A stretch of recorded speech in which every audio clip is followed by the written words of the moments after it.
this great mixed bag of sideline sports. Somewhere in the middle is the Pundit's Pundit, and you just picked it out. I'm Denzel Snipes. Welcome to another episode of the Pundit's Pundit. You just saw the lineup of great shows that we have. We got a great loaded show for you. And before we get started, just want to bring the crew in here. Shout out to Jennifer Matthews-Lewis out there in Arizona doing a thing, covering the Super Bowl with the rest of the crew of Sideline Sports. You know, we're back here on the home front, holding it down. I most definitely will be in Las Vegas next year by hook or by crook. However I get there, I will be in Vegas next year. However, let's go ahead and get the team in here. First off, we have the Motor City Madmouth, Scott Morganroth. Come on in. Well, Denzel, it's my plan to be in Vegas next year as well. So if everything goes according to plan, we'll finally be able to walk the same ground in the same area. So glad to be here. It's been a pretty emotional week for me, losing my father-in-law over the weekend, but there was no way I was going to miss his show tonight for sure.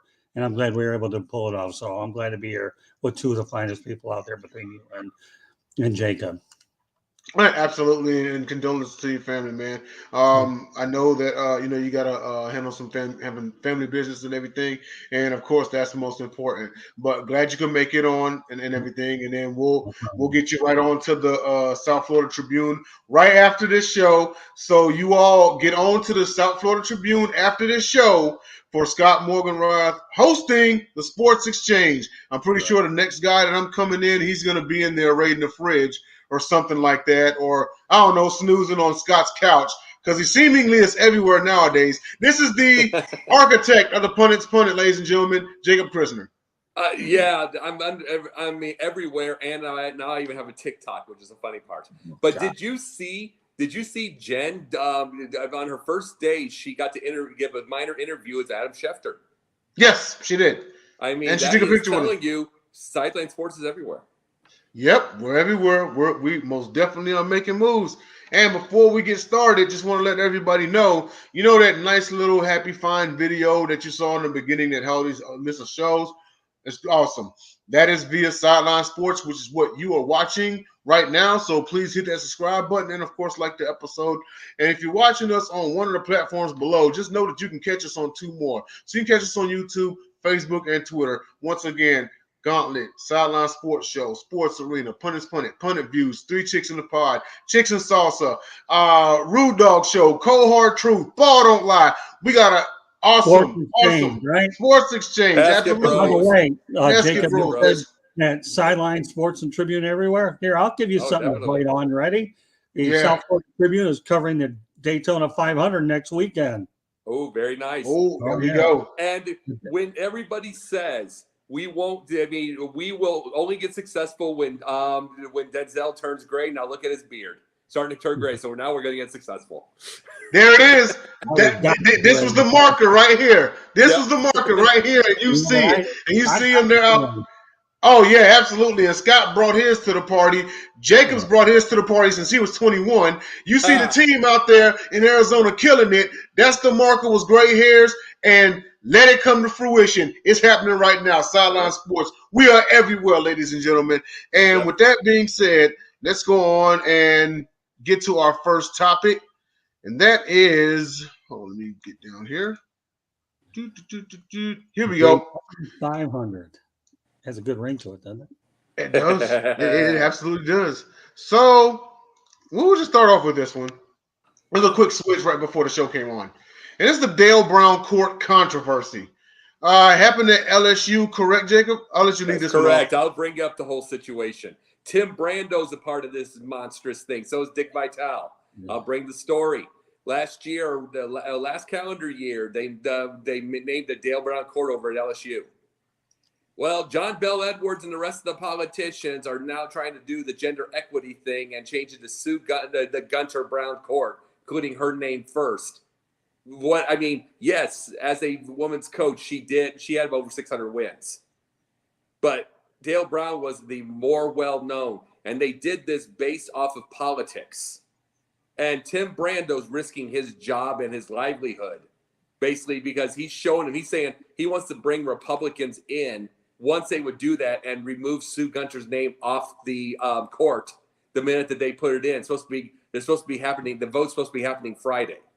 Now, my main situation is this: is like by itself, you could easily get a statue of Sue Gunter. She did have over 600 wins.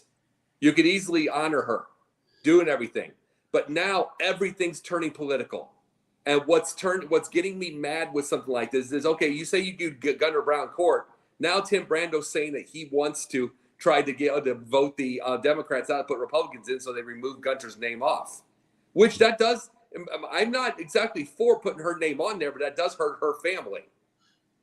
And he did say that completely out loud. And I'm like, everything is political. Everything is sad. Everything is crushing.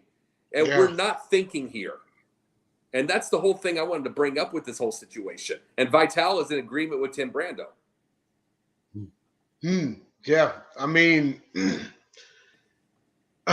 it's crazy because whenever you have somebody like Dick Vitale who's coming in, this is a renowned like college basketball god, right?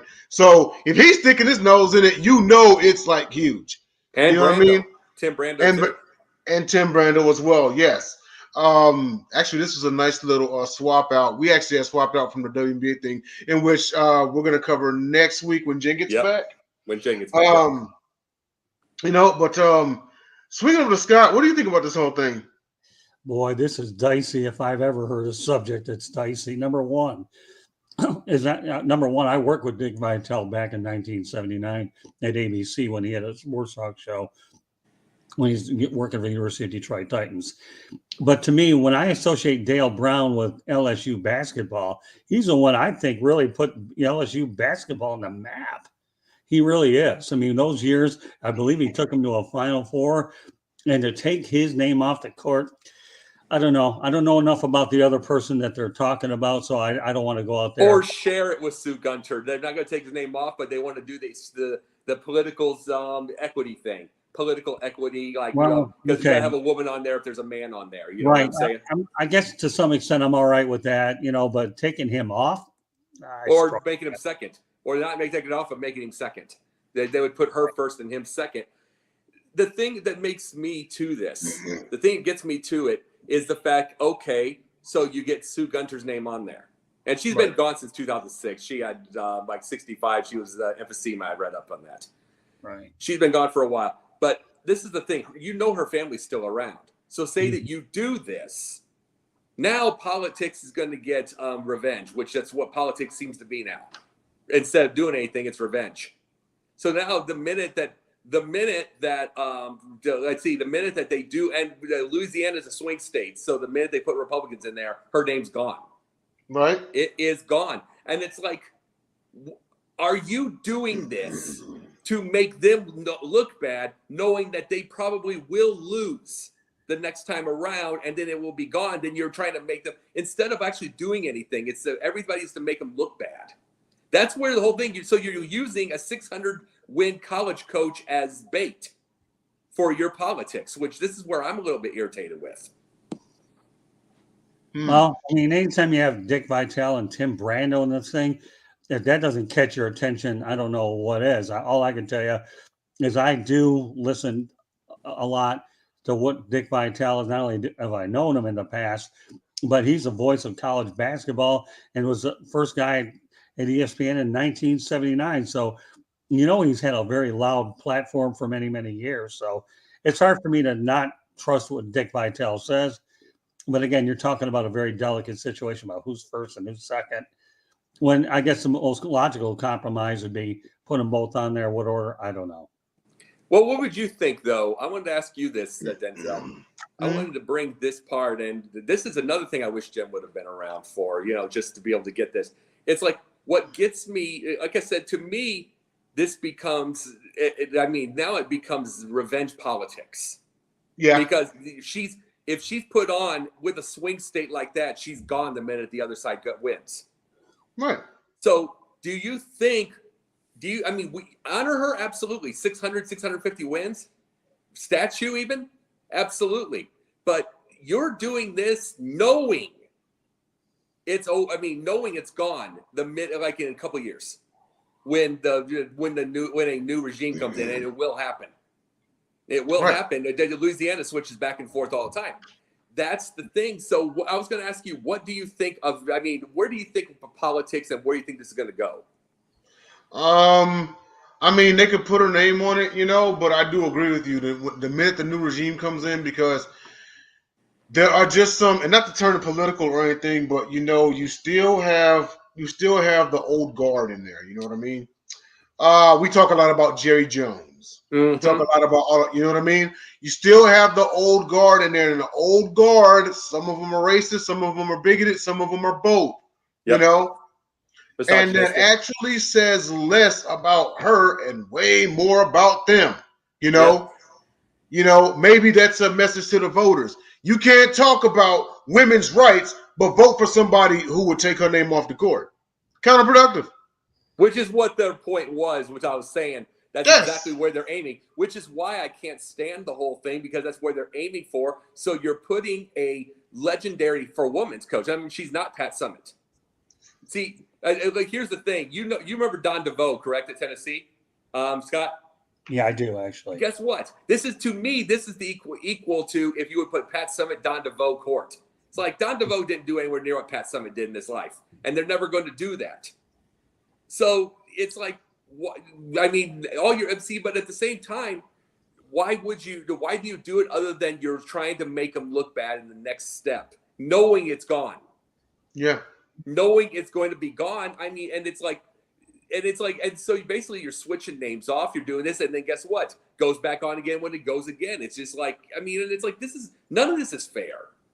It'll go back and forth, and then pretty soon people are gonna like drown it out. Like, oh, they're putting the name back on, great, or they're taking it off again. Sure, we knew that was coming. Or even bigger, they're taking off Dale Browns, and then they're gonna make her look evil. That's gonna make Sue Gunter look evil in the midst of everything, which you don't want. Which you don't want. It's because remember you said the old school's racist. It's misogynist. You're gonna bring the misogynist completely out on that, and none of this needs to happen. No, it doesn't, and that's actually a good point. There's a chance they could take his name off of it, leave her on, and then leave her kind of holding the bag like, wow, she got his name removed. She's the bad guy, when really all along there's puppet masters behind the scenes. You know, that people, and the crazy part about it is people, they see these, they don't hide themselves, y'all. People like that are in power, they don't hide themselves. They don't hide their hand. They never do, okay? Yeah. They never, ever hide their hand. No one defends billionaires more than thousandaires. I've said this countless times. Countless times. Yeah. And a lot of them have that old 80s, 70s mind frame, namely the 80s, like right around Reaganomics. You know, if you're a billionaire at that time period or a multimillionaire, there's a problem, I'll throw money at it. You know, think about it. It's how Vince McMahon has operated his whole career. Yeah.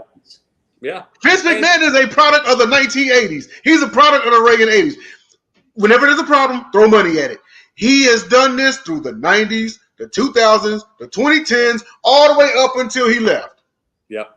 And I want to ask this, and Scott, overall, I just wanted to see your opinion on this, knowing that you've worked with Dick Vitale, you worked with him, you worked all this up. We know Tim Brando's on this. Right. I was going to say this. Do you think truthfully, I mean, I know you listen to Vitale, but do you think this is a mistake, the whole situation? That he's getting behind this? Or no, the whole situation with this. Do you think, like we're talking about, do you think this is just bait and political bait? I would say not. I just think that what you said earlier made a whole lot of sense. You got to put them both on there. You can't take one over the other, period. And if you're looking for a reasonable solution, like you say, the equal genders should go on there, just a matter of what order they go on. In my opinion, whether they go first or second has nothing to do with it. Just keep them both on if you feel that strong about it. You know, I mean, so if it's on the left side of the court, it doesn't matter. The reality is, for those people, as Denzel's talking about, okay, if you're in the 80s, everybody knows that LSU, Dale Brown put it on the map. We're not talking LSU football. We're talking about LSU basketball, okay? Ever heard of Shaquille O'Neal? Ever heard of Stanley Roberts, okay? Those guys kind of like played back then. Dale Brown played for them, and they did awfully good. You know, everybody knows it. Like I said, it's football school. So, you know, I don't want to get caught up about whose name should be first or second. Just put them both on there if you have to. and not saying you overanalyze the whole thing. If they're both important to the program, then you put them on there. But having one or the other and tying it to politics, I'm sorry, I can't go that route. I just feel that you have to be fair to both sides and be done with it and not over analyze it. I'm not saying you are. I'm talking about everybody in general. That's all. Think about this. Think about this both though. Look at the two that are doing this: Tim Brando and Dick Vitale, who are older. Who you know this? Who in their head? Who cares if they quote unquote get kicked out, or if they have to be forced retirement? They're old. They've got all the wealth in the world they can do with. They can get their thing. They're doing this for fun now. Could you imagine Dan Orlovsky doing this? He's 39 years old. Do you think Dick Vitale worry about retirement? Come on, seriously, give the guy. No, they're not. No, but I'm saying they don't have to. Is what I'm saying. Right. It's like the people that take on these. Right. It's like there's one person I've seen that's taken on taken a chance of a lifetime, really, and risked his career. It's Chris Pratt, the actor. He's gone political. He's gone Christian. Gone everything. He's in his just like early 40s. Mm-hmm. He took a chance, but he's also got money. But he's taking a chance himself for his age. Anybody else, you don't see anybody taking chances like that until they're much older. It's true. And those are the things. And in this case, Tim Brando, Dick Vitale said, here's the thing. Dick Vitale is over 80. He's had cancer 4 times. Right. He finds no risk. But there's an age of this where it's a risk that you take this. And to me, it would make more of a difference if you see the 39-year-old that takes a chance at this. He's got a wife and kids and everything like that, and you're not going to. Right. Well, there's no debating that. That's for sure. I mean, really, a 39-year-old versus a guy in his 80s. Yeah. I mean, Dick Vitale can walk away tomorrow and not even care, hang out with his wife, grandchildren, or whatever. But I like your example about Dan Orlovsky. Remember one thing, though, when you talk about ESPN, I may be getting off topic for just a second. Sure. I do it all the time. Okay, good. I'm glad we agree. Remember when they took on the risk when they brought Rush Limbaugh to be on NFL Sunday? Yeah. That workout. Oh, well, we thought it would be this way, but no, we got to get him out of here right away. This is a little bit above our deal. So you ought to know what you're buying. And, you think that ESPN in their right mind would ever take Vitale off of public relations? No way. No, not at all. But you can take I'm just saying, someone of his age and his health and everything can take a risk like this.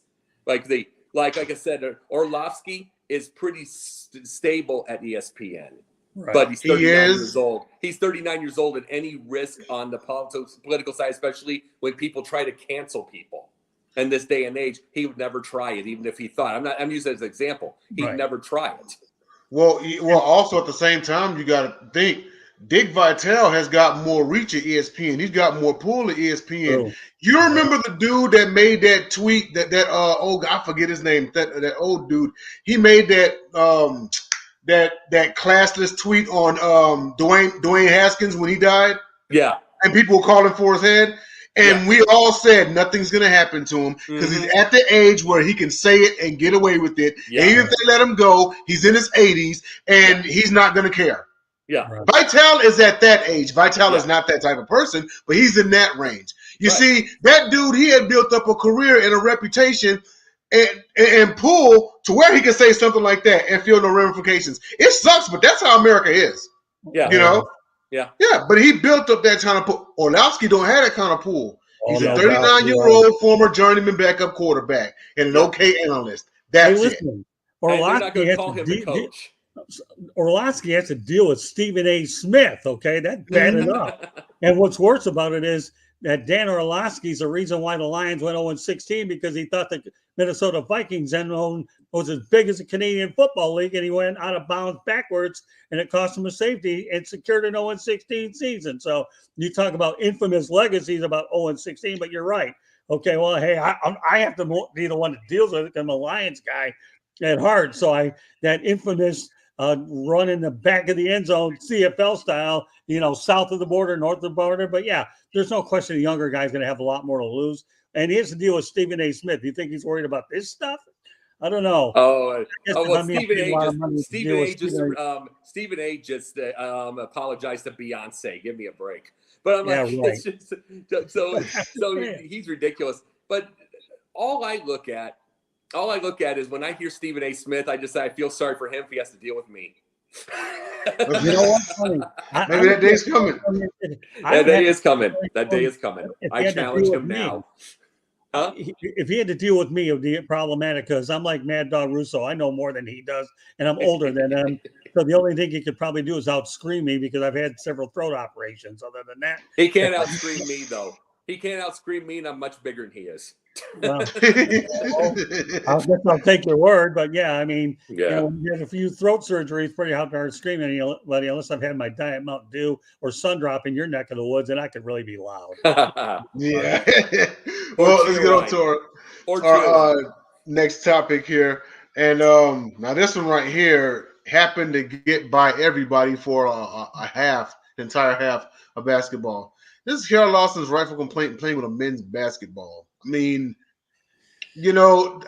how one even got in the, not saying it's not allowed on the court or anything, but how one even got by them is beyond me. I mean, a men's ball and a women's ball are noticeably, different in size. Yes. But Jacob, this is yours, right? Yep. Okay, go ahead, man. The thing is, this is the point I've made through all of these about people think I'm being hateful toward women but I've said nothing but that women are badass. You know what I'm saying? I've said that many a time, but I've also said that the physical differences between men and women are grand. They just are. You cannot put a woman in a wide receiver position; she would get crushed. It's just the body styles are different. It doesn't mean women aren't badass. It doesn't mean they don't deserve their own flowers. It just means that men by biology are bigger. They are stronger. They are everything. And this woman to man's basketball is the point I've made through the whole time. The circumference is a couple centimeters. I mean, which is guess what? Put a woman's ball into LeBron's hand. It's a baseball. Yeah. I mean, and then just imagine it's baseball. Just imagine. I mean, you saw that. Remember that video of Victor Wembanyama when he picked the ball up like this, just off the thing. And he did that. Imagine the woman's ball to him. Oh wow. Yeah, and it's like and guess what? The women have gotten bigger. They've gotten stronger. They've gotten everything. But so have the men, and the men's body is just going to be bigger. And this ball difference says it all. Yeah, it says it all with this, and it's like so. Then, Florida State dominated them. They won, and I mean, Carol Lawson gave them their what we call the flowers, gave them their props for doing this. But this is the thing about this is I brought this subject up because we've had a lot of different subjects of the physical difference between men and women. I mean, there's none of you that have whatsoever disagreed with me, including Jen. It's like none of you have disagreed with me on it. It's like, but when you have these arguments over, I mean, like the Atlantic, for instance, says that we don't need to have gender inclusive sports anymore. I mean, it's so ridiculous. It's like, it's like they had a woman pitcher and a woman hitter inside of a men's league, and she had like a 46 ERA. And she also hit like 0.32 or something, 0.032. And it's like, just the idea that a woman hit men's pitching, even fouled it off, means that she is 0.0001% of the 1% of athletes. Yeah. Just that she even fouled off a man's pitch. And just the fact that she got 0.032 says she got a hit, which means she is that uber there. But she's not going to make the majors. She's not going to make the majors like that. It's just different strengths. And this is the point of the basketball we're bringing up. When the circumference is different. And then it affected one woman's team. They were struggling with it. And that's all the point I would bring up with this. It's like you can't keep having this argument that you have a story like this. Yeah. That's true. It's no secret, just like you said, the biology is just different, and whenever you have, what, I'll give you an example. I watched a clip the other day on YouTube. Whenever you have an example of like a woman who thinks that she's as strong as a man, you hear about that case down in Mexico City at that gym or watch the video clip? I have not. Yeah, they were at a gym and a mother was there with her daughter lifting, and She thought she could she thought she could squat 400 pounds. She went, got it off the bar. Then she went down. Bar comes down on the back of her neck, crushes her neck. Oh, she all but died. She didn't make it, but she all but died in front of her daughter. That's what happens when you think you got the strength of a man and you don't lift like that. Right. Yeah. And that's not being misogynistic. You could be in the box next week if you try this. So don't let your pride hit you. Right. Yeah. I mean, this is where we're at though when we do like the Atlantic. When the Atlantics put stupid columns like that. It's like then you get women like that who basically die and crushes their neck. It's like this doesn't mean women aren't better athletes than they have ever. Oh my God, they are. Oh my God, they are. Look at the women WWE right now, and you know this. Yeah. Look at I mean, good Lord, you remember when Ronda Rousey put Triple H up? He's 275. Yeah. They are. Mind you, he could help a little. He could do whatever, but even keeping him on her shoulders, she's strong. She's strong, yes.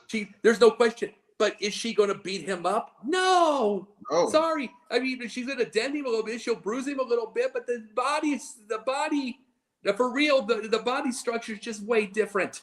Yeah. I mean, why do you think she has a 6'8", 6'9", 300-pound fighter, Travis Brown? Travis Brown, yes. Guess what? She's a badass in her own right, and that she's got a bodyguard for a husband. Yeah. There's a reason. And there's a difference between scoop slamming a 275-pound dude and lifting the equivalent of Mark Henry on your shoulders and thinking you could squat him 10 times. Yeah. That's two different types of, might not work out for you. But I want to swing it over to Scott. Scott, what's your thoughts about this whole thing and everything you heard so far? Well, number one, didn't the NCAA or ACC refute the whole thing and try to cast it aside a little, if I heard correctly? I don't know, but you mean like cancel the results? Well, no. Did they say that everything was all right and it was a little overblown? I mean, isn't that what they're supposed to do?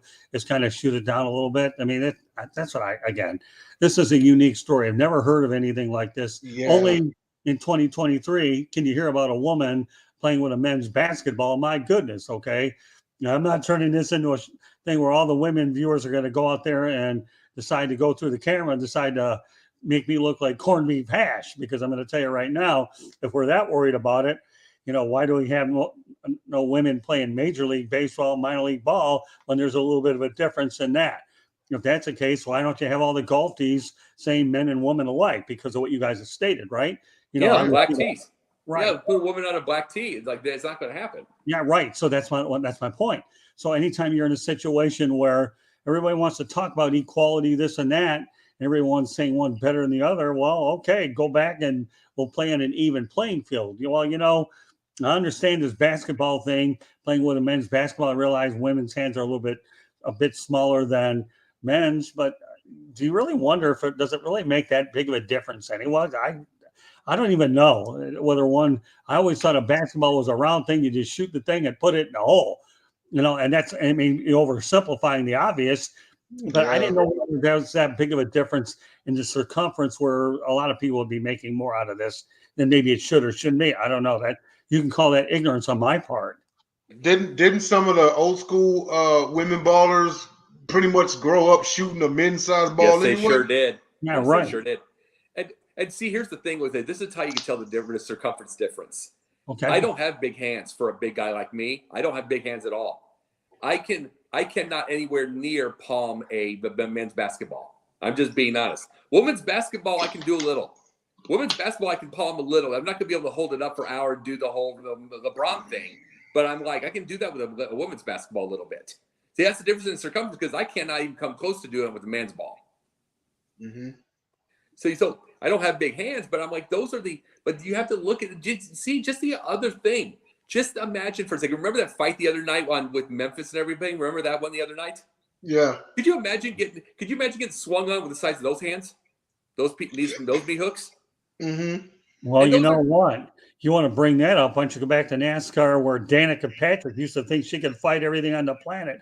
And by the way, Danica, I'm a girl, and these are guys, okay? She had a little hot temper for a little woman that never won many races at all. But boy, one race.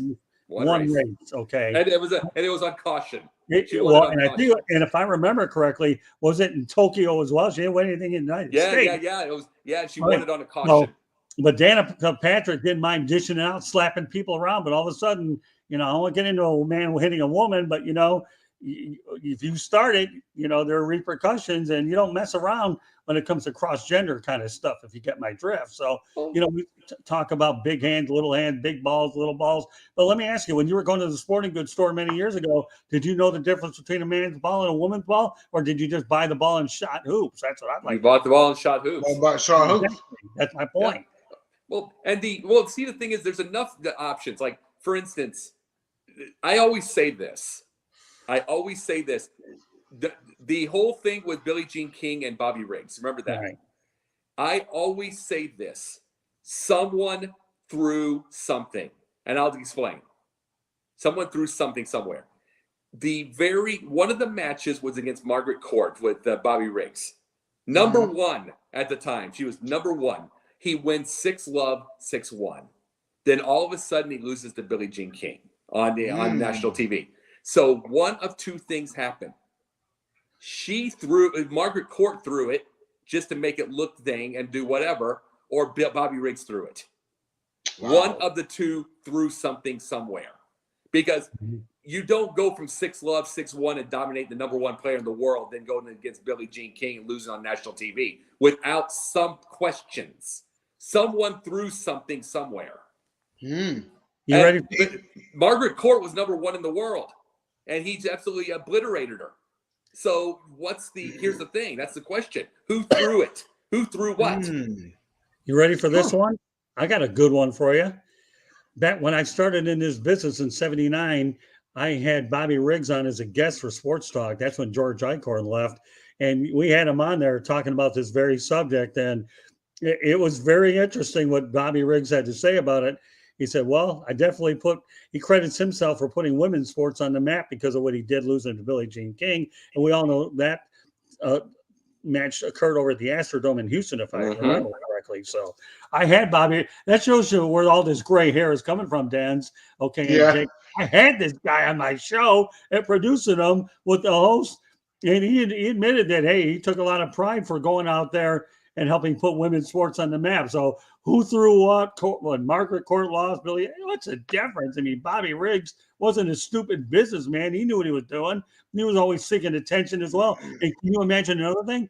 What would have happened if we had social media back then in the 70s? Man. They would have ripped that to shreds. They would have ripped that to shreds. And that's all I brought up. It's like, I'm not saying that Bobby threw it to Billie Jean. Again, Billie Jean could have easily beaten him. The thing I'm saying is, if that is the case, then Margaret Court threw a match somewhere, because there's no way a number one in the world loses like that. There is not on that thing, unless Bobby was that good and he threw a match to make it. And it makes this one or the other.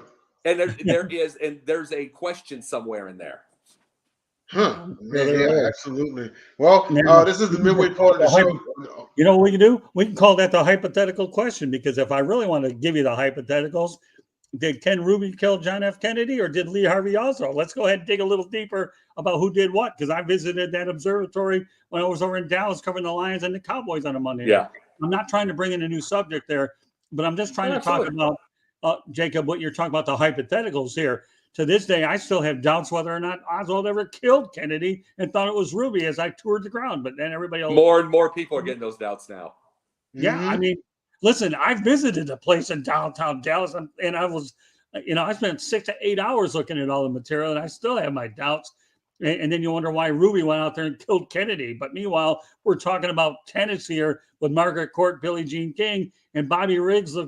Say what you want about the guy, but he's still, to this day, wherever he's buried or cremated or wherever, we'll say, hey, I put women's sports on the map over at the Astrodome. So, Yeah. Great topic. Yeah. And then you guys are really showing me the age part here. Hey, no, I love looking up conspiracy theories and everything like that about who killed JFK. I personally believe, and actually pretty much got confirmed because it went to a civil trial, that James Earl Ray was not the trigger man that shot Martin Luther King. But That's another story for another day. We are at a midway point of our show. So here is a list one more time of our great shows on this network. Be right back.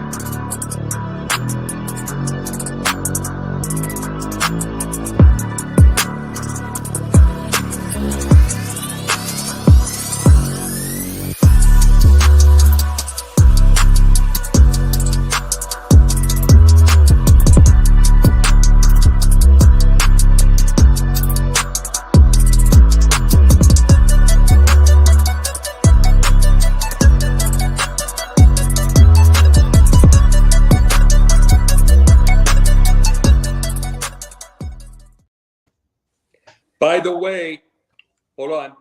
We got an update. What happened? We've got an update. Lakers does trade Russell Westbrook for D'Angelo Russell. It's the 2027 first-round pick. Oh, really? No Wait, kidding. so Westbrook's traded? Gone. Yep, Westbrook's been traded for D'Angelo Russell. It's a 2027 first-round pick. Hang on a second. Let me see. Timberwolves? I think the Timberwolves, right? I believe so, yes. Yep, Timberwolves. Yeah. It is. D'Angelo Russell from the Minnesota Timberwolves and Malik Beasley and Jared Vanderbilt from the Utah Jazz. Russell's going to the Jazz. Lakers got Russell, Beasley, and Vanderbilt. Utah gets Westbrook. Wolves get. Ooh, the Wolves got Mike Conley. Okay. Wow, that's crazy. Yeah, they were LeBron broke the record and was like, I don't want him anymore. Yeah.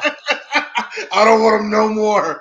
But all right, so this is a good time to get onto our next topic, and that is NHL players refusing to wear pride jerseys. Jake, this you again?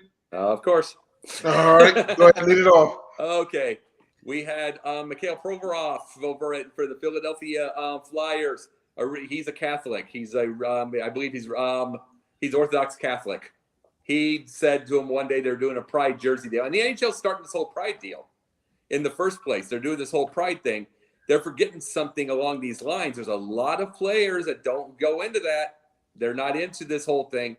So they brought that Provorov, and he said, no, I don't want to. And he was the lone man out. He was remember Jonathan Isaac for the Black Lives Matter? Provorov was that. And he decided, he said, nope, I'm not going to. So then they tried again with the New York Rangers. They had a whole thing. They were going to do Pride Night. None of the Rangers wanted to do it. So they completely skipped it. And it's like, this is a different game. It's a different game from NBA. They're trying a little thing with politics. Hockey players are different. They are built differently. Hockey players are known as very Christian, very Catholic, depending on the country. They're known as very, very family. A lot of them live out in the woods, live out in the middle of nowhere, live in the woods, where they skate on a rink, they skate on a wood pond. They're still an actual frozen pond. Yeah, middle of nowhere. They're a different breed of animal, and the NHL's pulling this politics there. People are fighting this one. They're fighting this. So then you've got all of the media trying to they're trying to make a story out of this, but more and more of the NHL players are saying and it's like now they're refusing. Some would, but then there's one, like the whole Rangers team refused. And then you get the media trying to shame them. No one cared. No one cared. The story was gone in 2 days. Oh, wow. And I'm bringing this one kind of back in this own end. And it's like, not everyone wants to be a part of a political statement. I mean, NBA was more than happy. And the NFL was more than happy. And even with the NFL, you still have, there's like end racism in certain, depending like over in San Francisco, you'll get end racism. Like in like blue states, you'll get the end racism. You'll get those things. But then you get Josh Allen, who'll have love everyone or whatever on the back of his helmet, which is basically okay. There's not a whole political statement to love everyone. There's not a whole thing to him. Go ahead. I'll go as far. No. Before you finish, I'll go as far as saying, as far as the end racism thing. Remember, the NBA was all on board first. The NFL actually wasn't. That's why that happened to Kaepernick. It took a man dying on camera, George Floyd, in order for the NFL to say, okay, now we're on board. Yeah. And then baseball didn't really touch baseball too hard. And then now you got the NHL, the refusal to wear pride jerseys. Yeah, you're right. They're a different breed of people. They're not sitting here saying that they aren't human beings and they're not calling like death to gays or anything like that. No, not at all. It's just like, yo, we're a different animal. Like, I mean, y'all got rights and all, but we don't have to wear y'all stuff. Like, it doesn't mean we can't support from back here. And that's the big thing. It's like, and you talked about the NFL. Just look at what's in the end zone of like a blue state. Look at what's in a blue state compared to like a red state or whatever. Like, it is in a red state, there is very basic statements. Very basic. It could be love everyone. It could be we are all in this together or something. Which is exceptionally basic. It's the bare it's the bare minimum. Go to a blue state, it's end racism. So you're getting the differences. NBA is all in on it. And Major League Baseball, no, they tried. It's not there. NHL, they forgot all this when they just thought this is going to be all because the world is changing and all this kind of stuff. The NBA is full of, and NFL, both are full of city players, city people. It could be inner cities, it could be whatever, but they're full of city people. Like I said, NHL is full of small town people from the provinces with frozen ponds and from Russia and from Finland and from them. None of them want to be dealing with this. This is a different breed of cat. Yeah, it is. It's but the way I see it also is it's like, okay, you have United States problems because with the in racism in the NFL, well, it's an American league. So, of course, they're going to be affected by American problems. Same with the NBA. Same to a certain extent, Major League Baseball, even though it didn't really hit them too hard. Major League Baseball is a bit more international than, say, the NBA and the NFL. NFL is hard, well, they may, and what I mean by is the demographics. You know what I mean? Like how many Cuban and Dominican and Japanese born players are in the NFL compared to Major League Baseball? You know what I mean? Yeah. So you have these American sports leagues with American problems. Dude, the NHL's half Canadian. They might not have the same kind of problems. Oh, you talk about Canadian. I don't know about that anymore, Dan. And they hate Justin Trudeau in Canada. I mean, the people that voted for him love him. That's it. Trudeau is, you might as well call him Trump. They can't, for the website, they can't stand him there. Canadians are very, very, very family. They're very traditional. A lot of those Canadians, they can't stand all of this. And so we're seeing all this, and you saw how they fought. You know what I'm saying? Right. Absolutely. Oh, you were going to say something, Scott? Go ahead, man. Yeah. All right. Let me give you a little geography lesson since I've been following this game longer than probably both of you, coming from an original six city like I am. Yeah. There was a time when the National League was predominantly Canadian, but now you have more and more United States teams popping up. But here's where it gets interesting, okay? You don't have Japanese players playing in the NHL, and not at all, but you do have Finland, Sweden, Switzerland, and you name it, all over the country. This is probably one of the most worldwide sports out there. It really, really is when you think about it, right? I mean, let's face it. I remember the Detroit Red Wings used to dive into the Swedish market to get players. Now you had the Russian Five many years ago, and Finland, and it's unbelievable. So, to me, here's the thing you have to understand about the NHL in general, okay? And I know this is a fact that you guys didn't bring up, and I'm going to bring it up now. The NHL's national television ratings are down about 22% from last year, from where they're at, with mainly ESPN and Turner being the primary marketplace. And think about it, the ratings are down. I mean, now I understand the situation in Philadelphia where John Tortorella, who's as American as you can be, allowed look the other way with his player to say, hey, I have my players back. He's not like this. And hey, I respect Torch for that. But remember one thing about Tortorella is if you don't ever stand up for the national anthem and honor it, you'll be out of here. So what you're talking about is when I grew up watching the game, you had the Summit Series. You had the Russians playing the Canadians, okay? And we rallied behind the Canadians back then because the U.S. wasn't big enough and college hockey hadn't reached the point where, remember, I'm being in Detroit, but then you have Canada south of us out in Windsor, and Toronto's only 4 hours away, Montreal later on. So if you want to say that the United States and Canada were one big country facing the Russians back there on the ice, that's a legitimate thing to say. So I think, while we'd like to say the pride jerseys would be the right thing to do, nowadays, is there anything that's politically right in sports anyhow? Because you're right about the NFL, okay?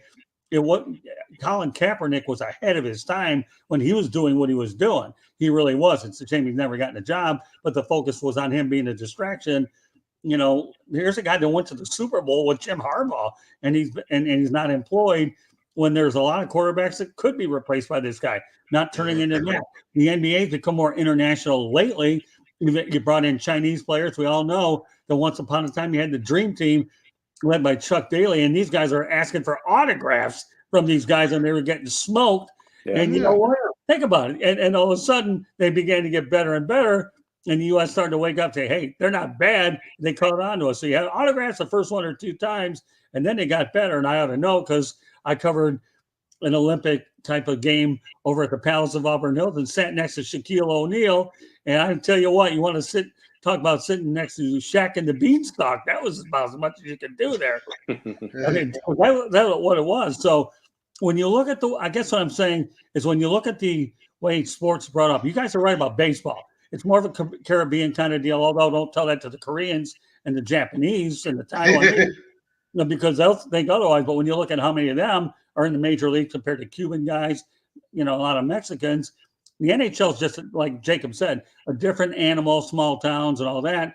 So I might understand their position, but I don't think you want to do anything that can alienate the fan base you do have because they don't have as much of a fan base as the NHL thinks they have anyways, except for maybe 5, 10, 12 cities that are doing well in the first place. Well, look at this point. Look at this point, too. And there's also, guess what? There's also the very traditional, we want it white in the NHL. They do want that. There's 12 black people in the NHL, I believe, something like that. Maybe less than that. Yeah, but probably. Evander, what was it? Isn't Evander Kane on the Edmonton Oilers? Yeah, and that's who I was going to bring up here. Evander Kane has a severe gambling problem. They are, and I promise you, he's not the only hockey player that does. They're trying to kill his career there. Right. They're trying to murder. You see stories on that still, in which you would usually see in a different sport. They would hide it.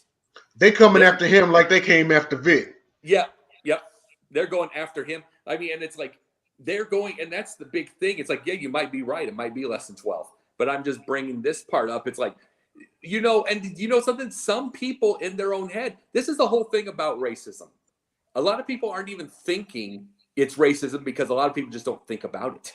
Right. No, they just, all they're thinking about is their family, their neighbors, their kids, their bills, their everything. That is so much of the world. So they're not thinking in those terms.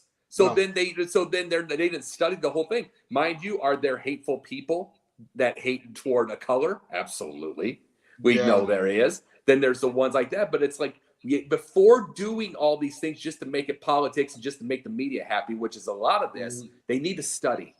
They need to study what's going to happen before you do this. Well, also that and empathy as well, because as much as you broke down, right, like all the instances that happen in order we see on the news and everything like that, unfortunately, you have people out there who will not wake up, who will not be aware, who won't do anything about it unless it happens to them.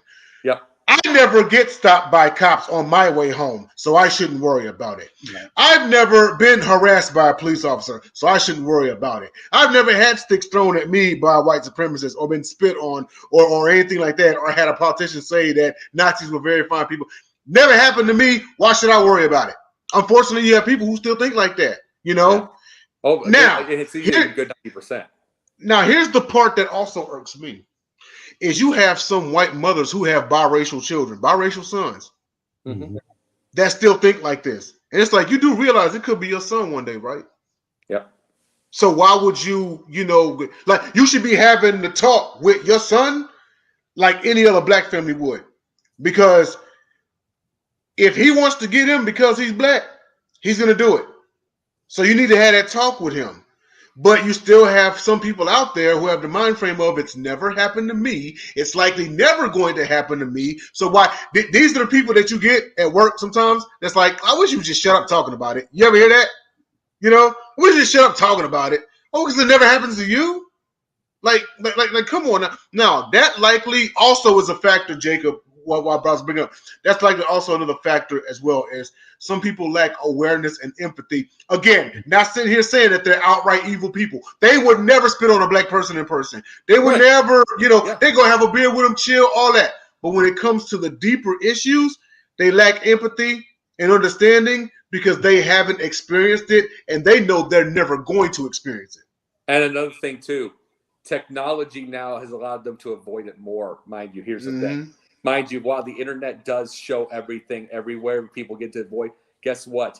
And you know this one, Scott. 60s and 70s, there's 3 channels, maybe 5 tops, everything like that. It's all over the news. And by the way, one of them in my neck of the woods was the Canadian station CBC in Windsor. Yeah.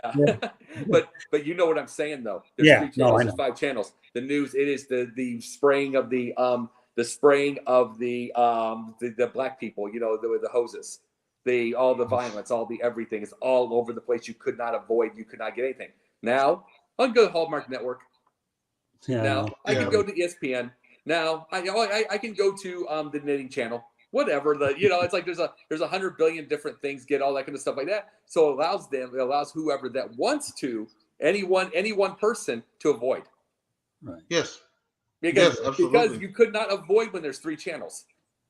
You couldn't. You couldn't. When Rodney King when that happened to him on camera, and this is to the average person that like doesn't have like cable, right? Again, he's got like 5 channels. Now this is an incident nationwide. So CBS, Fox, CBS, Fox, NBC, ABC.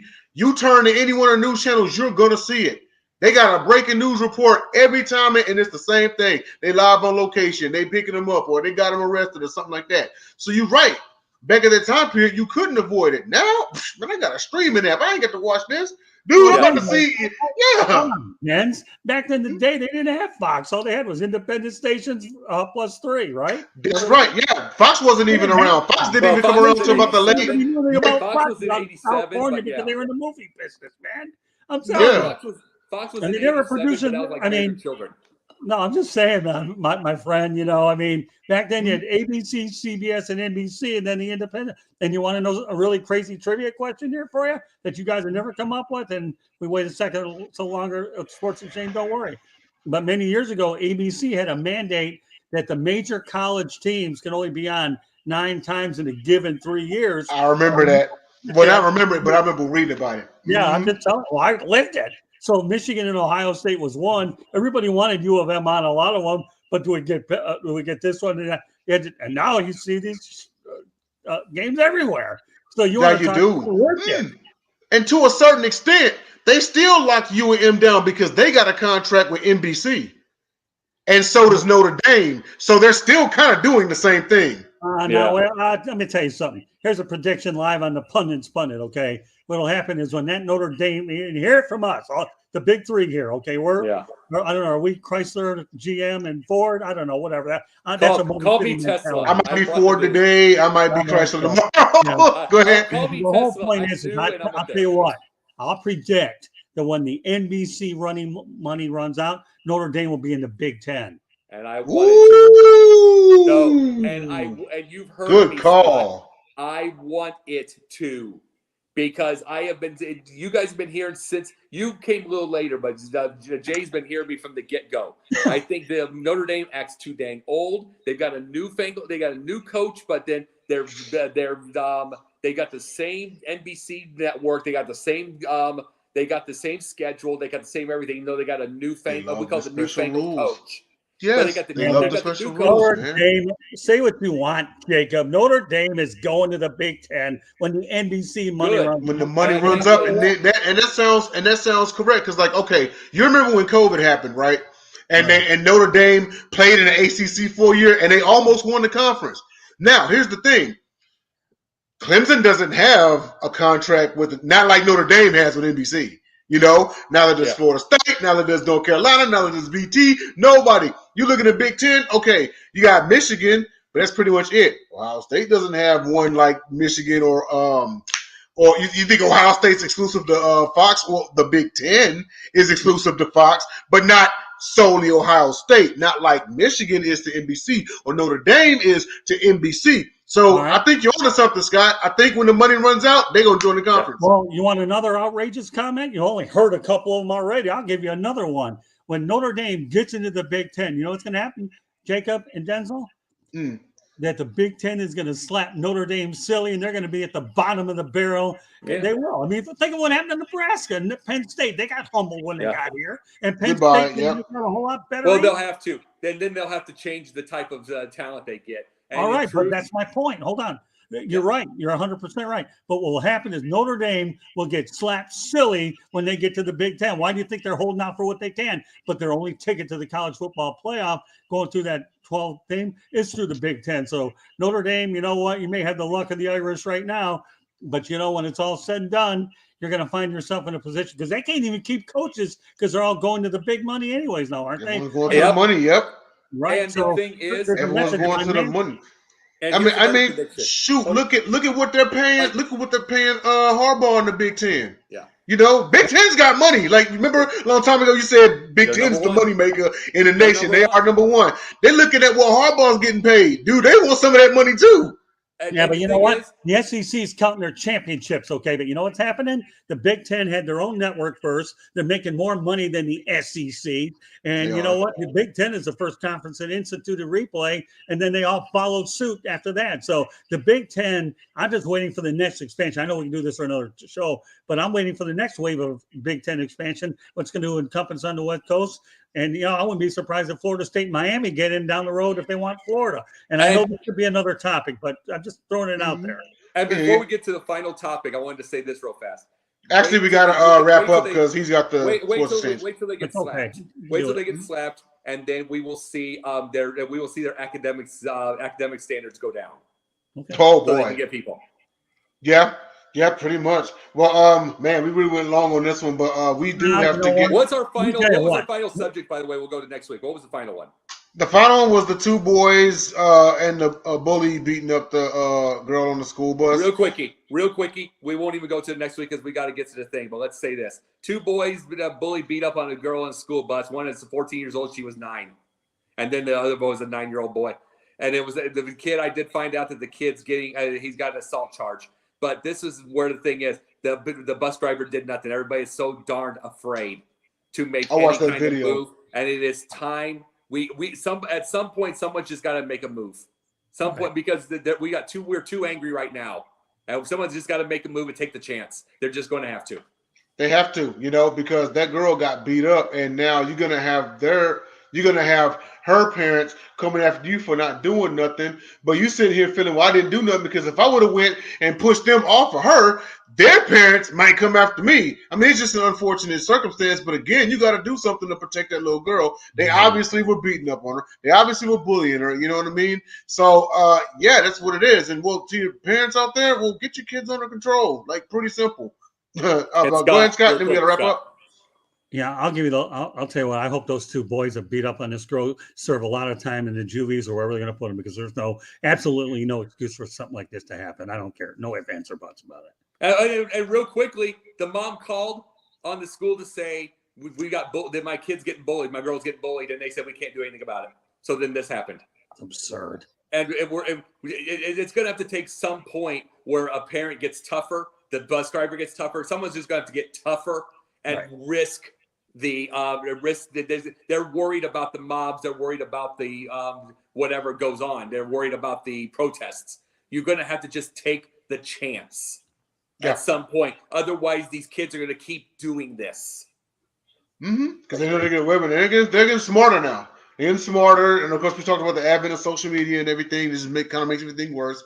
But yeah, it's about time that the adults kind of took their power back. But we do have to wrap up because we have to get Scott over to the Sports Exchange. So head on over to the South Florida Tribune on Facebook, because coming up here in just a few minutes, Scott Morganroth will be hosting the Sports Exchange. You know Jacob Christner is going to be there. And information is down at the bottom. You can reach Scott Morganroth at the South Florida Tribune, Jacob Christner at Jake the Pundit, and myself at Nil13. Scott, any parting shots? Go ahead, man. Hey, parting shots. You know what? I'm going to miss you guys next week, unfortunately, but I got to take care of family business. My father-in-law passed away, so rest in peace, Dad. And I'm glad that I have you guys as my family, because I love both of you guys big time. You guys are like my brothers. Yeah. No problem. And my parting shot. I am the anti-TikTok is now on TikTok. I am at Jake the Pundit 1. Jake the Pundit 1. So see, we go with it there. I even have to get into the future. Yeah, he's new boy. Yeah, he's not selling out, ladies and gentlemen. He's just networking. But for Scott Morganroth and Jacob Christner, I'm Denzel Snipes. We will see you next week. Now, head on over to YouTube or Facebook and Twitter, the Sports Exchange, and then head back on over here after that for the Sports Arena. Later.